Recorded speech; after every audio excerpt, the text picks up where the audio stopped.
오늘도 이렇게 청년부 예배에 나오신 우리 청년 여러분을 주님의 이름으로 축복하고 환영합니다. 신앙생활을 몇 년 정도 하셨나요?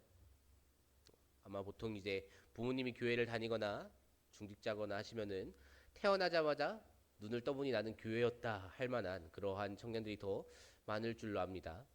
20년, 30년, 적어도 한 10년 정도 그렇게 교회를 다닌 사람이 많을 텐데 우리가 신앙생활을 얼마나 많이 했느냐는 제법 중요한 문제이기도 합니다. 아무래도 신앙생활을 오래 한 사람이 성경에 대해서 더 잘 알 것이고 하나님에 대해서도 더 잘 알 테고 신앙이 더 단단하고 성숙한 신앙을 가지고 있다라고 기대를 할 수 있겠죠.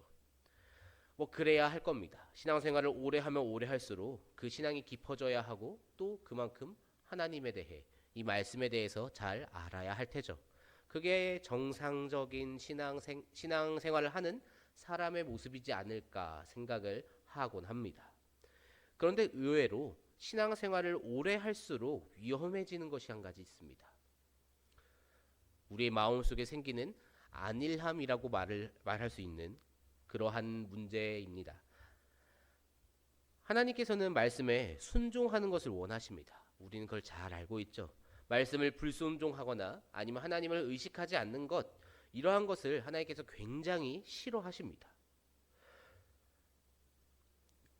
이스라엘 백성들이 여리고성을 정복한 다음에 그 다음 행선지가 어디였던가요? 우리가 지금까지 살아오며 성경을 읽어오며 기억하기로는 여리고 다음은 아이성입니다. 이스라엘 백성들이 보아하니 아이성은 여리고보다는 정복하기가 쉬운 것 같아요. 여리고는 그만큼 이펙트가 강했다는 것이죠. 처음 보는 성이기도 했고 또 이중성벽으로 이루어져 있기도 했고 그러한 성을 그들이 피 한 방울 흘리지 않고 무너뜨렸습니다.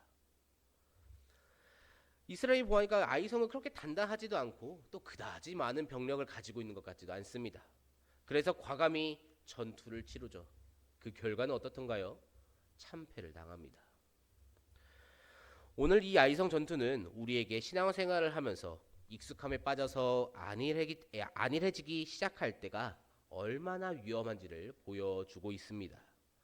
오늘 말씀을 통해서 특별히 오늘 말씀에서 이스라엘이 지은 세 가지의 죄를 함께 살펴보면서 우리가 다짐하고 결단할 수 있을 그러한 적용점을 함께 찾아보고자 합니다.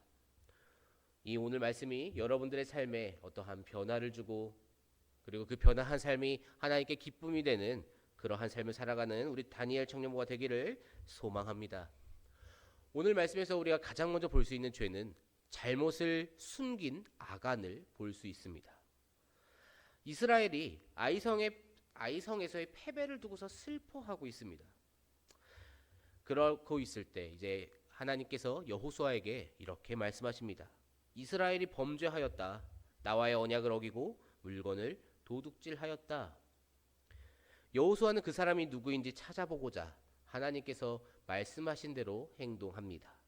지파를 뽑고 그 지파 안에서 족속을 뽑고 그 족속 안에서 가문을 뽑고 그 가문 안에서 사람을 뽑습니다. 그렇게 해서 나온 것이 아간이라는 사람이었습니다. 아간의 죄가 무엇인가요? 이것이 여호수아 7장 21절 말씀에 나옵니다. 7장 21절 말씀을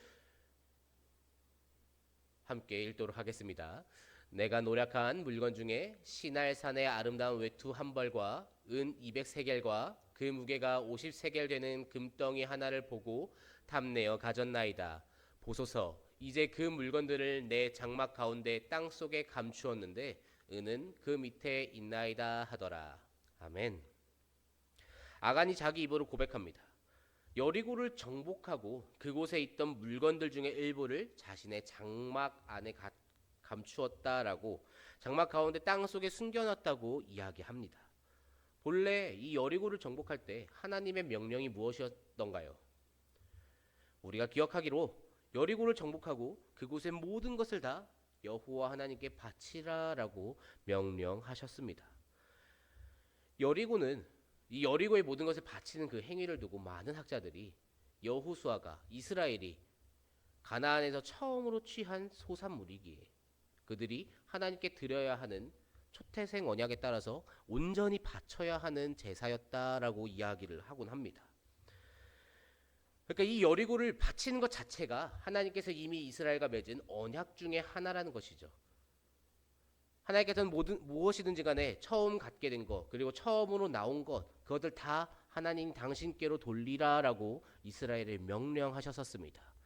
그러니까 이 여리고성에서 나온 모든 것을 다 하나님께 돌리지 않는다면 그것은 결국에 하나님의 언약을 어기는 것과 하나님의 명령을 불순종하는 것과 같다라는 것이죠. 그런데 지금 아간이 그것을 어깁니다.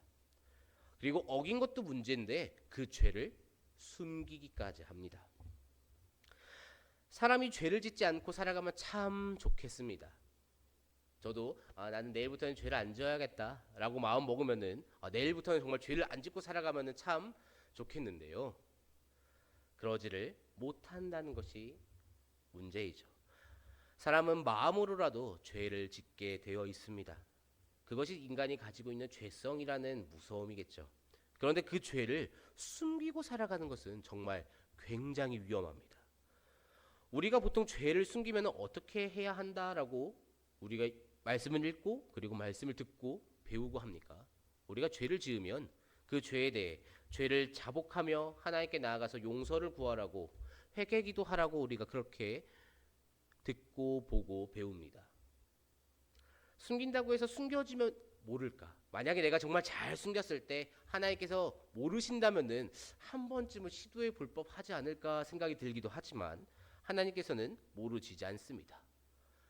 도리어 숨기고 있다가 이제 내가 정말 지은 모든 죄를 회개해야겠다 하고서 그 죄를 생각해서 회개하려고 하면은 내가 그때 무슨 죄를 지었더라 하고 생각나지 않을 때가 오히려 더 많지. 또박또박 생각나서 하나님께 저 먼 과거에 있는 죄부터 회개할 수 있는 사람은 아마 찾기 어려울 겁니다. 떠오르지 않아서 죄를 회개하지 못해요. 이것이 정말 얼마나 안타까운 상황인가요? 죄를 숨기는 것은 굉장히 위험합니다. 도리어 내가 죄를 짓는 자리라면, 내가 죄를 짓는 그 자리에 갈 것이라면 이 죄를 해결해 주실 분이, 이 죄를 해결해 주실 수 있는 분이 예수 그리스도뿐인데 예수 그리스도를 어떻게든 모셔가려고 애를 써야죠.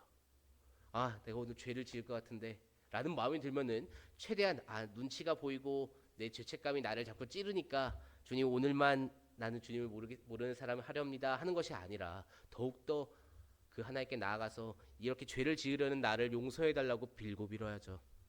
그것이 우리가 죄를 해결할 수 있는 유일한 방법입니다. 오늘 이 아간은 죄를 숨깁니다. 그리고 죄를 숨김으로써 이스라엘이 패배하게끔 만듭니다. 죄는 결단코 숨겨서는 안 됩니다. 하나님께 솔직하게 죄를 고백하고 용서를 구해야 합니다. 우리 죄를 하나님께 가지고 나아간다고 해서 하나님께서 우리를 안 받아주시거나 그 죄를 용서해 주지 않으시는 분이 아니에요. 하나님께서는 모든 죄를 다 용서해 주십니다. 도리어 죄를 숨기고 나아가는 것에 대해서 하나님께서 책망하실지언정 죄를 내가 내어놓고 하나님 나의 죄를 용서하옵소서, 나를 불쌍히 여겨 주옵소서라고 주님 앞에 자복하는 심정으로 나아가면은 하나님께서는 우리를 용서하시고 우리를 받아주시리라 확신합니다. 죄를 숨기는 것이 아니라 하나님께 회개하며 나아가는 우리 다니엘 청년과 되기를 소망합니다. 계속해서 우리는 교만한 이스라엘을 볼 수 있습니다. 오늘 본문 3절 말씀입니다. 여호수아에게로 돌아와 그에게 이르되 백성을 다 올라가게 하지 말고 2-3천 명만 올라가서 아이를 치게 하소서. 그들은 소수이니 모든 백성을 그리로 보내어 수고롭게 하지 마소서 하므로. 아멘. 여호수아가 정탐꾼을 보냅니다. 그래서 이스라엘에서 정탐꾼들이 아이성을 정탐하고 다녀옵니다. 그 정탐꾼들이 돌아와서 말하기를 우리가 다 갈 필요도 없습니다. 2-3천 명만 올라가면은 저 아이성 이기고도 남을 겁니다 라고 이야기를 합니다. 여호수아는 그 말을 듣고 그대로 행동합니다. 그랬더니만 참패를 하고 말죠. 아이성은 결코 만만한 성이 아닙니다. 우리가 사실 여리고 하니까 아이성이 굉장히 작아 보인다는 이미지를 가지고 있지만 실제로 아이성은 그렇게 크기가 작은 성은 아니었습니다. 여리고와 비교해서 크기만 놓고 보면은 결코 뒤지는 성은 아니었어요. 하지만 이 아이성, 그러니까 여리고라는 성을 너무나도 쉽게 무너뜨렸기 때문에 그 여리고에 침취해 있던 이스라엘이 이 아이성을 쉽게 보기 시작합니다. 사실 지금 이스라엘 백성들 한번 생각해 볼까요? 이스라엘 백성에게 있어서 쉬운 성이 어떤 성일까요? 이들에게 있어서 쉬운 성은 존재하지 않죠. 이들은 싸움을 해본 적이 없습니다. 싸움을 해봤더라고 하더라도 본인들이 싸운 것이 아니라 하나님께서 싸워주셨습니다. 이들이 잘 싸워서 승리한 전투는 단 한 번도 존재하지 않아요. 그런데 지금 이들은 그것들이 다 자신들의 승리인 줄로 착각하고 있습니다. 여리고라는 성이 어떻게 무너졌습니까? 이스라엘 백성이 성을 돌았을 때 무너지게 됩니다. 그런데 그것이 이스라엘 백성의 능력입니까? 그렇지 않죠. 그것은 하나님의 능력이었습니다. 그런데 지금 이들이 자신들이 강하다고, 그 여리고를 자신들의 힘으로 무너뜨렸다고 착각하고 있습니다. 혹은 하나님께서 반드시 우리를 도우실 것이라 착각하고 있죠. 그러한 마음을 가지고 있으니 저곳으로, 아이성으로 굳이 우리가 다 갈 필요가 없다, 2-3천명만 보내자라고 이야기를 하고 있습니다. 신앙인들이 신앙생활을 오래 하면은 많이 저지르는 실수가 하나님을 생각하지 않는다는 것입니다. 그러니까 조금 더 정확하게 말을 하면은 하나님께서 역사해 주신, 하나님께서 주신 은혜가 굉장히 많습니다.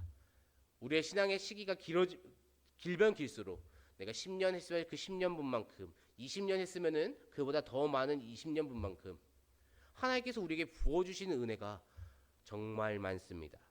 그런데 어떻습니까? 이것을 잊어버리곤 합니다. 반대로 하나님께서 내 삶에서 동행해 주시지 않는다라고 느껴지는, 내가 고난이고 시련이고 아픔이에요라고 말하는 그 순간은 정말 똑똑하게 기억합니다. 어쩜 그리 선명하게 기억하는지 연도와 월, 일까지도 말할지도 모르겠어요. 하나님께서 주신 은혜를 잊고 오직 나라는 한 사람만을 바라볼 때, 하나님께서 역사하신 그 순간을 잊고 내가 이루어온 것들만을 생각할 때 사람은 죄에 빠지게 됩니다. 하나님께서 이루어 주신 것이 아니라 내 힘, 내 노력으로 해낸 그 사건이 될 때, 이 여리고라는 성이 우리가 무너뜨린 성이 될 때 그 영광을 내가 취하게 됩니다. 그리고 그렇게 영광을 스스로 취하고 있는 이스라엘 백성들에게 하나님께서는 역사하지 않으십니다. 우리가 결단코 잊어서는 안 되는 것이 있다면 하나님께서 우리에게 베푸신 그 은혜를 우리는 잊어서는 안 됩니다. 우리는 힘으로 해낸 무언가가 있다고 생각하는 순간, 내 힘으로 내가 열심히 노력해서 시험에 합격했어, 직장에 취직했어, 승진했어, 그것이 다 나의 것이 되는 그 순간, 어느 것이 되었건 단 하나라도 나의 업적이 되는 순간 우리는 하나님의 은혜를 점점 밀어내고 은혜로부터 멀어지는 삶을 살아가게 되는 것입니다. 우리 신앙의 가장 기본이 무엇인가요?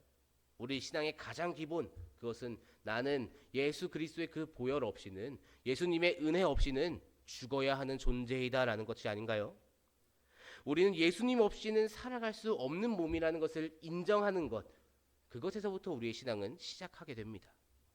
그렇게 고백하는 사람들이 어떻게 우리의 힘으로 이루어낸 무언가가 있다고 말을 할 수 있습니까? 불가능한 일이죠. 하나님께서 주신 은혜를 잊지 마시기를 소망합니다. 늘 겸손히 하나님의 도우심과 인도하심을 구하는 우리 다니엘 청년부가 되기를 소망합니다. 마지막으로 또 한 가지 볼 수 있는 죄의 모습이 있다면 그것은 하나님께 여쭙지 않은 여호수아를 우린 볼 수 있습니다. 우리 본문 2절 말씀입니다. 여호수아가 여리고에서 사람을 베델 동쪽 베다인 곁에 있는 아이로 보내며 그들에게 말하여 이르되 올라가서 그 땅을 정탐하라 하매 그 사람들이 올라가서 아이를 정탐하고. 아멘. 자, 여호수아가 말을 합니다. 그 땅을 정탐하라. 이거 지금 누가 내린 명령인가요? 우리가 성경을 아무리 보고 찾아봐도 하나님께서 아이성을 점령하라라고 명령하신 것이 등장하지가 않습니다.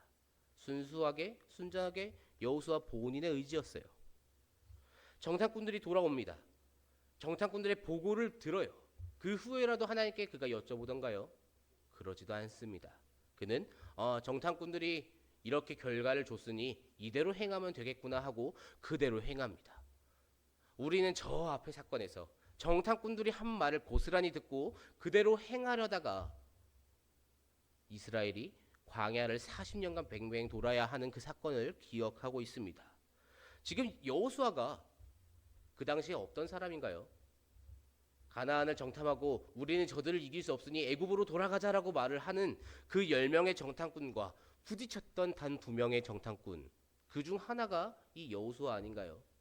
그가 자기와 갈렙 둘을 제외한 나머지가 어떻게 되었는지 직접 보고 겪은 사람임에도 불구하고 지금 동일한 실수를 범하고 있습니다. 하나님께 엽줍지 않은 것이죠. 왜 하나님께 엽줍지 않았을까요? 하나님께서는 가나안 땅을 전부 다 이제 취하라고 명령하셨습니다. 여호수아는 그 명령을 기억해요. 그렇기 때문에 저 아이성도 우리가 취해야 하는 땅들 중에 하나입니다.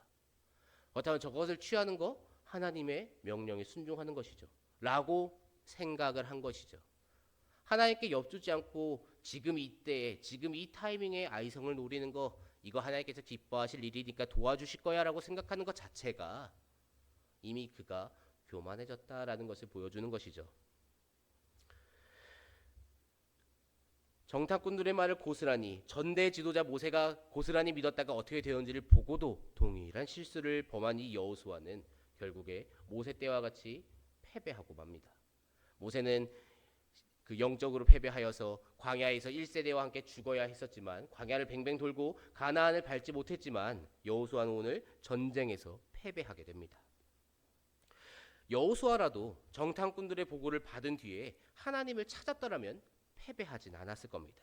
아니 적어도 하나님께서 왜 아무런 말씀이 없으신가에 대해서 의문점이라도 가졌다면 괜찮았을지도 모르겠습니다.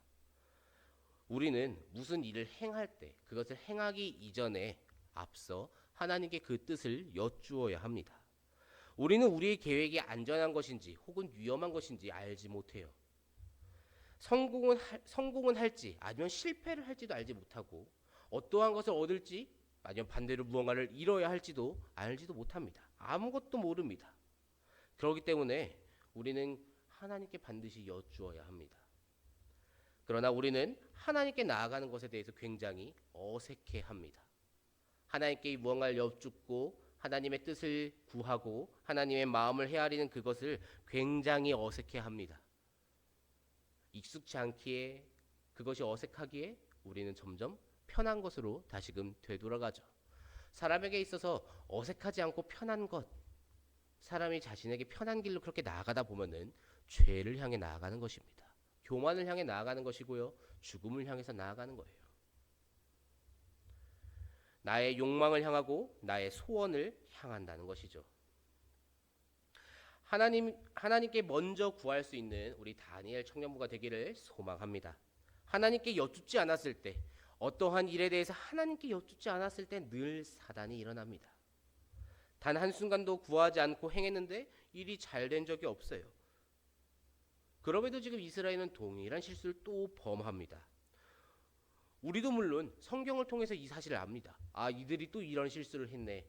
이스라엘이 과거에도 그러더니 또 우상을 섬기네. 참으로 미련하다라고 말을 하면서 우리의 삶을 돌아보면 어떻다는 것입니까? 우리도 그들과 동일하게 살고 있다라는 것이죠. 사랑하는 청년부 여러분, 하나님께 먼저 구하시기를 소망합니다. 하나님의 뜻, 하나님의 계획하심, 하나님의 그 생각, 하나님의 마음까지도 다 하나님께 구해야 합니다. 그리고 나서 하나님께서 명령하시는 대로 행하면 됩니다. 그렇게 해도 늦지 않아요. 우리가 하나님께 나를 어떻게 사용하기를 원하십니까? 라고 충분히 기도하고 묻고 구하고 그 다음에 시작해도 늦지 않습니다. 오히려 문제는 내가 구하지 않고 출발했을 때 그 길이 하나님의 뜻이 아닐 때 문제가 벌어집니다. 하나님의 마음을 먼저 구해서 하나님의 마음에 합한 그러한 사람으로 거듭나는 우리 다니엘 청년부가 되기를 소망합니다. 말씀을 좀 정리하려고 합니다. 오늘 1절 말씀에 이렇게 기록되어져 있습니다. 이스라엘 자손들이 온전히 바친 물건으로 말미암아 범죄하였으니 이는 유다 지파 세라의 증손 삽디의 손자 갈미의 아들 아간이 온전히 바친 물건을 가졌음이라. 여호와께서 이스라엘 자손들에게 진노하시니라. 아멘. 이것이 무슨 말일까요? 하나님께서 이스라엘의 범죄로 말미암아 지금 분노하셨습니다. 그것을 이야기해주고 있죠. 이것이 여리고 직후의 상황을 아마 서술한 내용일 겁니다. 여리고를 점령하고 나서 그 다음 날 아이성을 침공했을까요, 이들이? 그랬을 확률은 아마 0%에 가까울 겁니다. 여리고를 점령하고 어느 정도 시간이 흘러야 아이성까지 향했을 테고 아이성을 또 칠 수 있었겠죠. 그런데 지금 아직도 그 정도 어느 정도인지는 정확히 모르지만 그 얼마만큼의 시간이 흘렀음에도 불구하고 이스라엘 진영에서 하나님의 진노하심을 알고 있는 사람이 단 한 사람도 존재하지가 않습니다. 이것이 무슨 말인가요? 그 누구도 하나님의 마음을 알지 못했고 체크하지 않았다라는 것이죠. 여호수아를 포함하여서 이스라엘의 지도자, 이스라엘의 제사장, 이스라엘의 장로들 그 누구도 다 하나님께 단 한 번도 나아가지 않았다라는 것입니다. 우리가 하나님으로부터 익숙해져서 하나님을 찾지 않을 때 우리는 하나님의 마음을 헤아리지 못합니다. 하나님이 내 옆에 계셔야, 내가 하나님 옆으로 가야 하나님께서 지금 어떠한 마음을 가지고 계시고 어디를 바라보고 계시고 어떻게 생각하고 계시고 지금 하나님께서 분노하셨는지 아니면 굉장히 기쁘신지 혹은 슬프신지 알 수가 있을 테죠. 제가 저희 집에서 아주 즐거운 일이 있다고 칩시다. 그럼 여러분, 우리 청년분 여러분들께서 저를 보지 않고도 오늘 목사님께서 참 기쁘시구나 하는 청년은 존재하지 않을 겁니다. 반대로도 저도 여러분의 얼굴을 봐야 오늘 저 청년에게 어떠한 일이 있나 라는 것을 생각하지 보지 않고는 생각하지 못해요. 이스라엘 백성들이 지금 하나님의 마음, 하나님의 그 진노하심을 몰랐다는 것은 이들은 지금 하나님께 그 얼마 동안의 기간 동안 여리고를 정복한 이후로 나아가지 않았다라는 이야기가 됩니다. 하나님께 나아가야 합니다. 우리는 하나님께 나아갈 수 있어야 합니다. 우리가 하나님께 나아가지 못하는 상황이라면 어쩔 수 없겠지만 우리는 언제 어디서든 하나님께 나아갈 수 있습니다. 그것이 예수님의 보혈의 은혜겠죠. 그 보혈의 은혜를 입었다고 고백을 하면서도 하나님께 나아가지 못하는 이유가 무엇인가요? 하나님께 나아가는 것이 굉장히 어색해요. 하나님께 나아가면은 불편합니다. 내 마음이 불편해요. 괜히 무거워지고 뭔가 거룩해야 할 것 같고 신실해야 할 것 같고 그 분위기 자체가 조금 감당하기가 어려워서 하나님께 나아가기 힘들어합니다. 그래도 그냥 우리는 그 하나님 옆에 서 있을 줄 알아야 합니다. 그러면은 그 안에 하나님의 은혜가 있을 줄로 믿습니다. 우리가 하나님께 나아가서 구태여 무언가를 하지 않아도 우리가 하나님께 나아가서 하나님께 어떠한 재롱을 떨지 않아도 하나님께서는 은혜를 주십니다. 하나님께 늘 가까이 나아가서 하나님의 그 마음과 하나님의 뜻을 먼저 헤아리고 하나님의 말씀이 무엇인지 하나님의 그 은혜가 무엇인지 깨닫고 하나님의 인도하심대로 하나님의 말씀대로 순종하는 삶을 우리는 살아가야 합니다. 사랑하는 다니엘 청년부가 그러한 공동체가 되기를 소망합니다. 하나님을 정말 사랑하여서 하나님에 대해 알아가는 그 시간, 하나님과 교제하는 시간, 그 시간을 사모하고 그렇게 날마다 주님께로 나아가서 주님과 가까이 살아가는 우리 다니엘 청년부 되시기를 주님의 이름으로 축복합니다.